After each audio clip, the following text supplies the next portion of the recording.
कैसे एक लड़की को मजबूर कर दिया जाता है लोगों के घर काम करने के लिए जाने पर, और जब वो उस चीज को स्वीकार करती है और करने लगती है, तब कैसे उसकी रातों रात किस्मत पलटती है।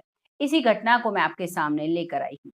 नमस्कार, मैं महक चौधरी लेकर आई हूँ आपके सामने बिहार के एक जिले की सच्ची घटना। इस सच्ची घटना को आप जानेंगे तो आप हैरान हो जाएंगे और कहीं ना कहीं आपको भगवान पर भरोसा होगा कि जो व्यक्ति जैसा करता है उसे वैसा भरना पड़ता है। तो शुरू करते हैं ये कहानी। इस सच्ची घटना में जो लड़की होती है जिसका नाम होता है रेखा, जो अपने एक छोटे से 7 महीने के बच्चे को लेकर बैठी हुई है, जहाँ पर मज़दूर लोग मिलते हैं। चौक एक होता है हर शहर में, हर गाँव में, हर जगह पर एक ऐसी जगह होती है जहाँ पर लोग पर डे की मज़दूरी करने के लिए जाते हैं। वहीं पर वो अपने बच्चे को बैठी है लेकर और चारों तरफ ऐसी सवाल भरी निगाहों से देख रही है कि काश कोई मुझे आज काम के लिए ले जाए, तो मुझे कुछ पैसे मिले जिससे मैं अपने बच्चे का और अपना पेट भर सकूँ। तभी वहाँ पर एक मंगल नाम का व्यक्ति आता है, जिसे अपनी नर्सरी के लिए कुछ वर्कर्स की ज़रूरत थी, और वो आते ही सबसे पहले उस रेखा को देखता है और कुछ सोचने लगता है। उसकी नज़रें रेखा से नहीं हटती हैं, क्योंकि जो रेखा थी वो देखने में बहुत ही होशियार और कम उम्र की थी। देखने में सुंदर बहुत थी, जो उसे एक बार देखे उसकी नज़रें उसी पर टिक जाती थी। वैसा ही यहाँ पर होता है, वो सीधा रेखा के पास जाता है और कहता है कि मुझे कुछ मज़दूर चाहिए, मेरा नर्सरी का काम है, क्या यहाँ पर कोई मेरे साथ चल सकता है? तभी वो कहती है कि मालिक, मैं चलूँगी आपके साथ। तभी वो कहते हैं कि तुम कैसे काम करोगी? तुम्हारे साथ छोटा बच्चा है। तो वो कहती है कि नहीं साहब, मैं चल दूँगी। तभी उधर से 3-4 महिलाएँ और आती हैं। तो वो जो मंगल होता है वो रेखा को छोड़ देता है और 4 महिलाओं को लेकर अपने साथ चला जाता है। और रेखा उसकी तरफ टकटकी लगाकर देखती रहती है कि काश थोड़ी दूर कर पलट कर कहे कि तुम भी आ जाओ, लेकिन उसे वो नहीं लेकर जाता है। और उस दिन रेखा वहीं पर बैठी रहती है। जब शाम को मंगल अपने सभी मज़दूर को वहीं पर छोड़ने के लिए आता है, तब भी रेखा वहीं पर बैठी रहती है और मंगल उसे देखकर चला जाता है। रेखा को उस दिन काम नहीं मिलता है और वो अपने घर चली जाती है और पानी पीकर अपना गुज़ारा करती है। दरअसल जो रेखा थी, उसकी शादी हुई थी और शादी होने के बाद जिस व्यक्ति से उसकी शादी हुई, वो बहुत ज़्यादा शराब पीता था और शराब पीकर उसे बेहद पीटा करता था। और अपने यानी कि अपने घर पर उसे बहुत कम ले जाया करता था।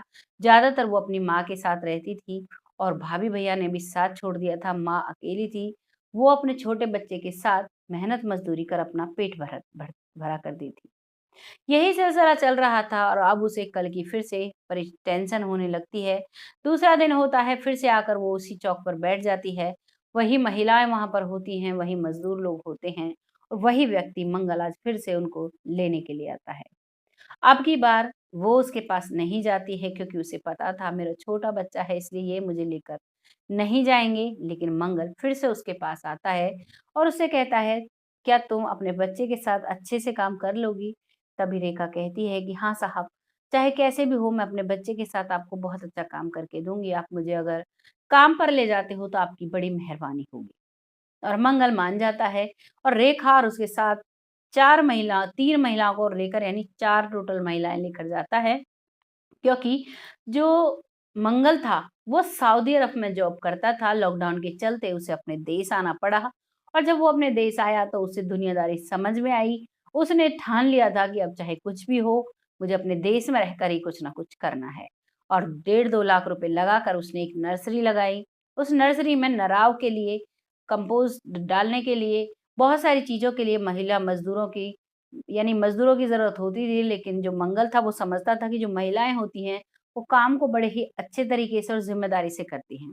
इसीलिए वो महिला मज़दूरों को लेकर जाता था। अब रेखा को भी लेकर जाता है और कुछ दिन, पूरा दिन जब वो काम करती है, तो वो देखता है कि जो कंपोस्ट की थैलियाँ भरी जा रही थी, वो अकेली जो रेखा थी उसने 60 थैलियाँ भरी और बाकी महिलाओं ने सबने मिलकर 50 थैलियाँ भरी उतनी ही देरी में। रेखा का जो बच्चा था उसके साथ में, वो देखता है तो वो हैरान होता है कि एक माँ के साथ में एक बच्चे के साथ में एक माँ इतनी मेहनत से काम करती है, कुछ ना कुछ तो इसमें बात है। और अब मंगल कुछ खाने के लिए उनके लिए लाता है तो सभी के लिए कोल्ड ड्रिंक और नमकीन लेकर आता है, लेकिन उस महिला के लिए वो समोसे लेकर आता है और बिस्किट उस बच्ची के लिए लेकर आता है और कहता है उससे आकर कि मैं इस बच्चे के लिए समोसे लेकर आया हूँ। तभी वो कहती है कि साहब, ये इस सब चीज़ों को नहीं खाता, ये तो मेरा सिर्फ़ दूध पीता है और बस थोड़ा बहुत खा लेता है। लेकिन मंगल नहीं मानता है और मंगल अपने हाथ से उसे खिलाने की कोशिश करता है और वो नहीं खाता है, तो वो फिर उन सभी चीज़ों को रेखा को दे देता है और कहता है, दरअसल मैं लाया तुम्हारे लिए ही था, लेकिन सभी साथ में थे तो सभी कहते कि स्पेशल उसके लिए ये सारी चीज़ और हमारे लिए ये, इसीलिए मैं इस बच्चे को खिलाने की कोशिश कर रहा था। क्योंकि तुम इस बच्चे को दूध पिलाती हो, इतना सारा मेहनत करती हो, तो तुम्हें खाना भी, डाइट भी थोड़ी अच्छी चाहिए जिससे कि तुम इसे अच्छे से दूध पिला सको। वो इतना सुनती है, काफ़ी मना करने के बाद वो उन सब चीज़ों को खाकर फिर से काम पर लग जाती है। वो इतना मन लगाकर काम करती है कि जो मंगल था उसे उसका काम बहुत पसंद आने लगता है। और अब मंगल कह देता है कि मेरी नर्सरी पर लगातार 6 महीने तक काम है, तुम डेली आना, मैं तुम्हें रोज़ लिवाने नहीं जाऊँगा। तुम खुद से यहीं आ जाया करना और आने के बाद सारा काम करके अपने घर वापस चले जाया करना। अब ये सिलसिला लगातार ऐसे चलता है, मंगल भी उनके साथ काम करता है और जो छोटे-छोटे पौधे उन्होंने लगाए, वो बड़े हो चुके थे। फूलों के पौधे लगाए थे, फूलों की बिक्री होने लगी थी और बिक्री इस कदर होती थी कि दिन के 4-4 5-5 हज़ार रुपए की वो कमाई कर लिया करता था, जो मंगल था। लगातार ये सिलसिला जब चलता है तो एक दिन ऐसा होता है, जो वो लड़की होती है रेखा, वो घर से जब आती है तो वो साड़ी गजरा पहने हुए आती है, सुंदर सजी हुई आती है, तो सभी देखकर उसे हैरान थी। कुछ उसके साथ काम करने वाली लड़की महिलाएं भी उससे ठिठोली कर रही थी, क्या बात है, आज तो तुम बड़ी सुंदर लग रही हो, ऐसे कैसे बन ठन के आई हो। वही एक दूसरे की बात है और मंगल भी उसे अलग नजरों से देख रहा था। तभी वो देखता है कि उसके हाथ पर एक लील पड़ा हुआ है, जैसे किसी ने उसे पीटा हो। तभी मंगल उसके पास बैठकर उससे पूछता है कि ये तुम्हें क्या हुआ और आज तुम इतनी बन-ठन के कैसे आई हो? बहुत सुंदर लग रही हो। क्यों ना तुम रोज ही ऐसा रहा करो? तो वो कहती है, कुछ नहीं साहब, बस कर्मों का दंड भुगत रही हूँ। मेरे पति शाम को घर आए थे और जब वो घर आए थे तो वो मेरे साथ सही से बात किए, लेकिन जब उन्होंने मुझसे पैसे माँगे और मैंने मना कर दिए तो उन्होंने मुझे बहुत पीटा और इतना पीटा कि मैं बेहोश हो गई थी। अभी होश में आकर सुबह मैं काम पे चली आई हूँ, इसलिए मैंने अपने कपड़े शाम के बदले नहीं, तो इसीलिए ये गजरा-वजरा सब लगा हुआ है। इस चीज़ को मंगल देखता है तो वो बहुत हैरान होता है, कहता है कि तुम्हारा पति इंसान है या जानवर जो तुम्हें ऐसे पीटता है? तभी रेखा बताती है कि साहब, आज की नई बात नहीं है, वो मेरे साथ पिछले 3-4 साल से ऐसे ही बिहेव करता है, ऐसा ही व्यवहार वो मेरे साथ करता है, जानवरों की तरह पीटता है, मनमानी करता है और जितने मुझ पर पैसे होते हैं सभी लेकर चला जाता है और शराब पीता है। मैं उससे बहुत परेशान हूँ, मैं अपनी माँ के घर रहती हूँ, लेकिन यहाँ भी मुझे वो बहुत परेशान करता है। मेरी माँ मुझसे कहती है कि बेटा, जो भी हो, पति का घर पति का होता है, तुम्हें वहाँ चले जाना चाहिए। लेकिन वहाँ मुझे वो रखता ही नहीं है, ना मुझे लेकर जाता है, ना ही वहाँ खाने-पीने की कोई सुविधा होती है, ना ही मैं वहाँ काम कर सकती हूँ, घर से बाहर तक नहीं जा सकती, इसीलिए मैं अपनी ज़िंदगी यहाँ काट रही हूँ। मंगल उसकी सारी बातें सुनकर बहुत हैरान और परेशान होता है, लेकिन कहता है, तुम्हें चिंता करने की ज़रूरत नहीं है, मेरी नर्सरी पर लगातार काम रहेगा। चाहे सभी लोग चले जाएँ, लेकिन तुम इतना अच्छा काम करती हो कि तुम मेरी नर्सरी पर लगातार काम कर सकती हो जब तक तुम्हारा मन चाहे तब। और तुम्हारे हाथ में बरकत भी बहुत है। देखो मुझे कितने सारे पैसे कमाई हो रहे हैं, एक ही दिन में 6-6 7-7 हज़ार की मैं बिक्री करता हूँ। तभी उनमें से 2,000 रुपए मंगल उसके हाथ पर रख देता है और कहता है, इससे तुम अपना मनपसंद खाना, मनपसंद कपड़े लेना और कोई चीज़ अगर लेनी है जो तुम्हें पसंद आए तो तुम ले सकती हो। यहाँ पर रेखा मना करती है, लेकिन वो फिर भी कह देता है कि नहीं, ये तुम ले लो। जैसे ही वो पैसे उसे दे रहा था, उसी समय उसका पति आ जाता है और शराब के नशे में धुत होता है और आते ही उसे गाली-गलौज देने लगता है और कहता है, मुझे तो पता था कि इसका बाहर किससे नैन-मटक्का चल रहा है, तुम वही व्यक्ति हो जिसके साथ ये अय्याशी करती है। मतलब जो बुरे शब्द उसको बोलने थे, वो सारे शब्द बोलता है। तभी रेखा कहती है कि तुम चुप हो जाओ, लेकिन वो नहीं मानता है। तभी मंगल को गुस्सा आता है और कहता है उसको, क्योंकि वो रेखा को पीटने लगता है जो रेखा का शराबी पति होता है। मंगल बीच में आकर कहता है कि तुम रेखा के पति हो, इसलिए कुछ नहीं कह रहा हूँ।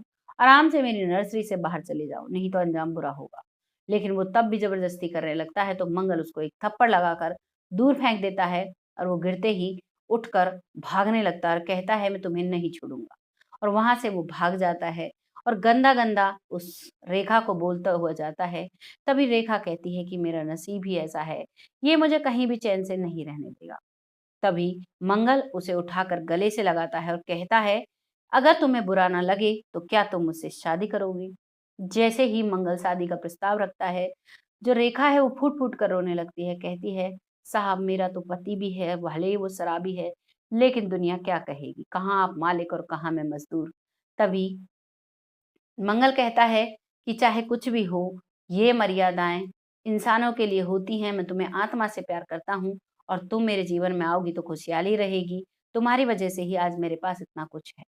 इस बात को रेखा की माँ भी सुनकर खुश हो जाती है क्योंकि जो मंगल है, वो रेखा की माँ के पास जाता है और शादी की बात करता है। तभी वो दोनों मिलकर रेखा को तलाक दिलवाते हैं उस शराबी पति से और मंगल के साथ उसकी शादी होती है और बड़े ही खुशहाल तरीके से वो लोग अब साथ रह रहे हैं। एक साथ अपनी नर्सरी पे नर्सरी 2-3 नर्सरी उन्होंने खोल ली हैं और ज़िंदगी का गुज़ारा बड़े अच्छे से कर रहे हैं। इस तरीके से एक मज़दूर की किस्मत बदलती है और आज वो मालकिन है लेकिन फिर भी उन खेतों में वो वैसे ही काम करती है, जैसे वो पहले किया करती थी और मंगल भी उसके साथ सारा दिन लगा रहता है। जब भी उन्हें मज़दूरों की ज़रूरत होती है तो वो और नए मज़दूर लेकर आते हैं, लेकिन दोनों हस्बैंड वाइफ और उनका जो बच्चा है उसको साथ में रखकर बहुत ही अच्छे से वो ज़िंदगी बसर कर रहे हैं। जिस तरीके से मंगल ने सोचा एक ऐसी दुखी महिला की ज़िंदगी को सँवारा, बहुत ही अच्छी बात है, हर कोई ऐसा नहीं करता। यहाँ पर मंगल के लिए हम बहुत ही सैल्यूट महसूस करते हैं। आपको कैसा लगा अपने कमेंट बॉक्स में ज़रूर लिखना। वीडियो अगर ज़रा भी अच्छा लगा है तो इसको शेयर ज़रूर कीजिएगा और साथ ही साथ मेरे चैनल को फ़ॉलो भी कीजिएगा, जिससे कि ऐसी ही सच्ची घटनाएँ मैं आपके सामने लाऊँ और मेरे फ़ोन का वीडियो का नोटिफ़िकेशन आपके फ़ोन पर सबसे पहले जाए। तब तक के लिए जय हिंद, जय भारत।